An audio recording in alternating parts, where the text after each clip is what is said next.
The Premier League has started, and today we're analyzing the match between Manchester City and Wolverhampton. Let's go! If we talk about Manchester City's setup, during the build-up, the right-back Rico Lewis was moving into the holding midfield zone. And when City played out from the goalkeeper, they shaped into a 3-2-5. However, Rico Lewis didn't look too comfortable in the holding zone today and made some tactical mistakes. For example, in this episode, we see how deep he drops into own penalty box, blocking the passing lane to Stones, who was holding with. That could have been a very useful option to break Wolves' pressing block. In this situation, Lewis simply had to stay higher. Instead, he receives the ball in an awkward position for himself, then just plays it to Ruben Dias, but again, not in rhythm, and the ball goes out of play. So there were some positioning issues in this match, and there's still work to be done in the build-up. If we look at the team's structure and possession, it was a back three of Aït-Nouri, Ruben Dias, and Stones. What was a bit strange for me is that Aït-Nouri stayed so deep, considering he's usually such an attacking player. I expected it to look a little different. One interesting element was the diamond in midfield, which helped City progress quickly through the center thanks to the density of players. In this diamond, most of the time Rico Lewis and Nico Gonzalez were at the base, while Tijani Reinders and Bernardo Silva occupied the upper part. If Wolves didn't provide enough resistance in midfield, sometimes only one player stayed in the holding role, usually Nico Gonzalez. Rico Lewis took the right half space, Bernardo Silva the left half space, and Reinders played as the attacking midfielder at the tip of the diamond. A key point was how many players were concentrated in the center of the pitch. Wolves defended in a compact mid-block, and City overloaded the middle to create quick combinations. But the wings were left relatively open, and City didn't shift too many players there. Instead, they kept isolations for Jeremy Doku and Oscar Bob, which was absolutely the right choice, since both are high-quality players who can create individually and deliver dangerous crosses. That's exactly what happened in this game. When Oscar Bob drifted inside without the ball, Rico Lewis stayed wide. One player was always maintaining width. In such moments, City's shape resembled a 4-3-3. But Lewis's more natural role in the final third was in the right half space, where he combined with teammates and then attacked depth in that channel. It's also important to note that the two wingers were positioned very wide to maximize isolations. These isolations for Doku and Bob were very effective, often ending with dangerous crosses, and City consistently filled the box. You can see they always had at least 4 players attacking the final zones. One at the near post, one in the center, one at the far post, plus another player ready for the second ball inside the box. City attacked these areas with great intensity, and there were no questions about their commitment. This was a repeating pattern throughout the match. Speaking of Tijani Reinders, he was the player who impressed me the most today.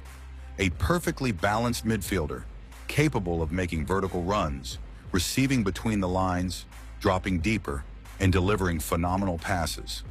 Overall, both City's inside players, Bernardo Silva and Reinders, and at times Rico Lewis, when he pushed higher in the absence of strong pressing, attacked the half spaces really well. That's a strong pattern from this team. Even tight corridors like in this episode with Jeremy Doku were successfully exploited with passes breaking through. As for Manchester City's pressing, they pressed in a 4-1-4-1 structure, with Erling Haaland leading the press and being its main trigger. He chased the ball carrier, forcing play wide, pressing at maximum speed and intensity. Behind him, the 4 midfielders plus the holding midfielder blocked all passing options, forcing Wolves to go long. City's players consistently won these long ball duels. And it wasn't only Haaland pressing aggressively. The entire structure worked collectively. There were clear pressing triggers and patterns in City's system.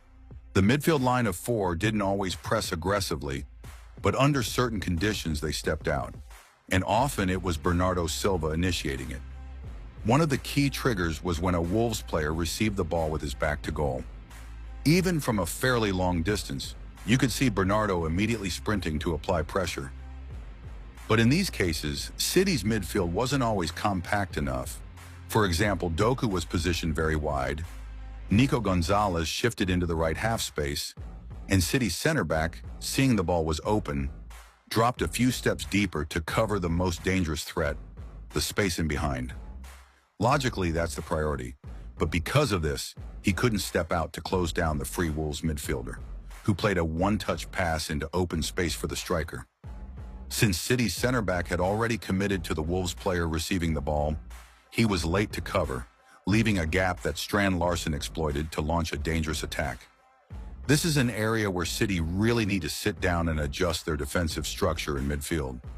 Either Doku has to tuck in much narrower to block that quarter, or Nico Gonzalez shouldn't drift so far wide into the half space. Instead, he should position himself more evenly between two opponents to maintain balance. Alternatively, the center back must engage more tightly, not allowing the Wolves player to even receive the ball cleanly. Another detail, although Haaland directed the pressing, Bernardo Silva often stepped up high to mark Wolves' holding midfielder.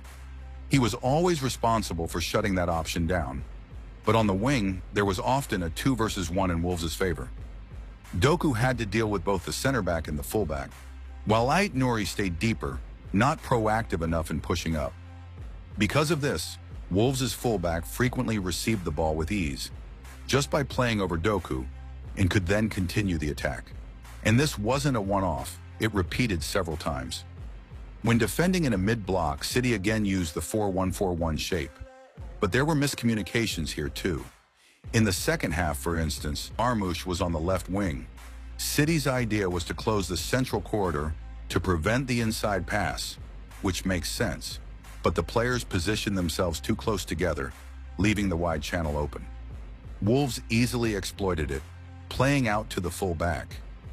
On one occasion, Ait Nouri stepped out to close down the ball carrier, but that opened the space behind him, and Wolves immediately exploited it with a pass in behind. I also want to highlight City's high defensive line, which worked impressively well overall.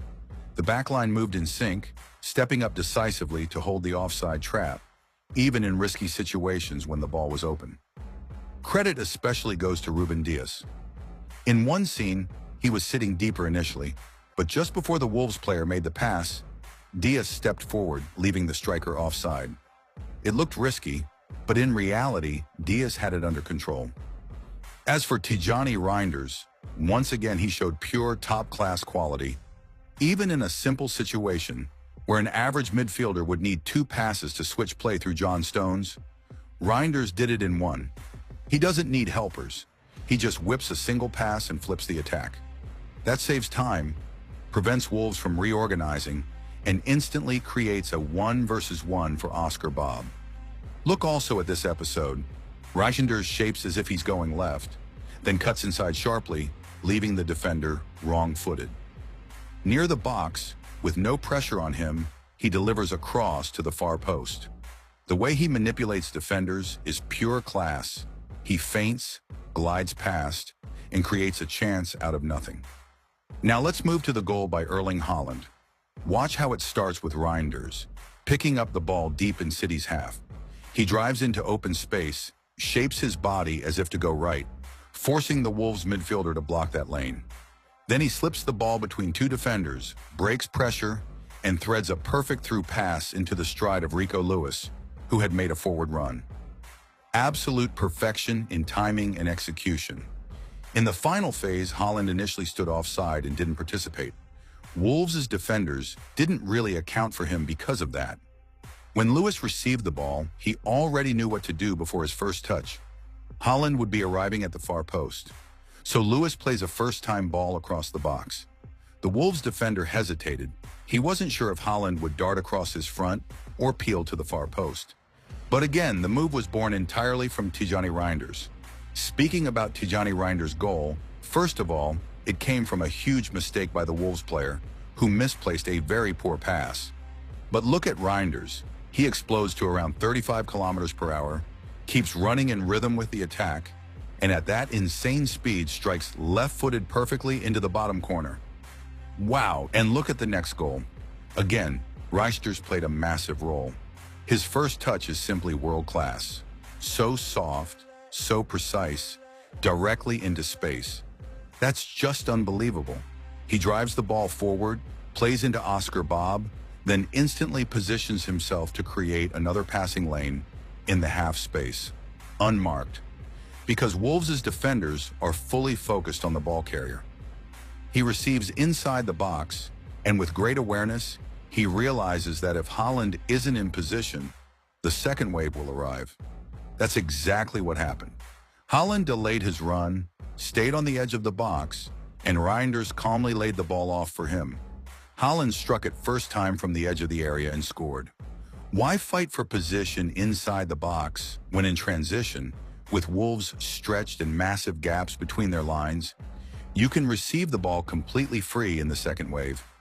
Reinders read the game perfectly and made the right choice. To summarize this match, I really liked Manchester City's intensity. They dominated the entire game.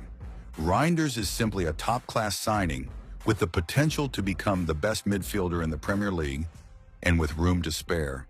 Haaland was sensational as always, with his movement inside the box. The only concern is still the defense. They need to fine-tune their mechanisms, especially in closing central areas. In the 4-1-4-1 defensive shape, sometimes the single holding midfielder couldn't cover all the space or take the right positions quickly enough. But in terms of title favorites, for me it's Manchester City without any doubt. They have the deepest squad in the league. The rotation options are insane. Sometimes you don't even know who will start, because on each position they have 4 or 5 players of almost equal quality. It's a phenomenal pool of talent City have managed to assemble. And this will be a huge advantage, not only in the Premier League, but also in the Champions League, where rotation is key. We saw with Chelsea last year how depth and rotation helped them manage the long season across the Conference League and Premier League.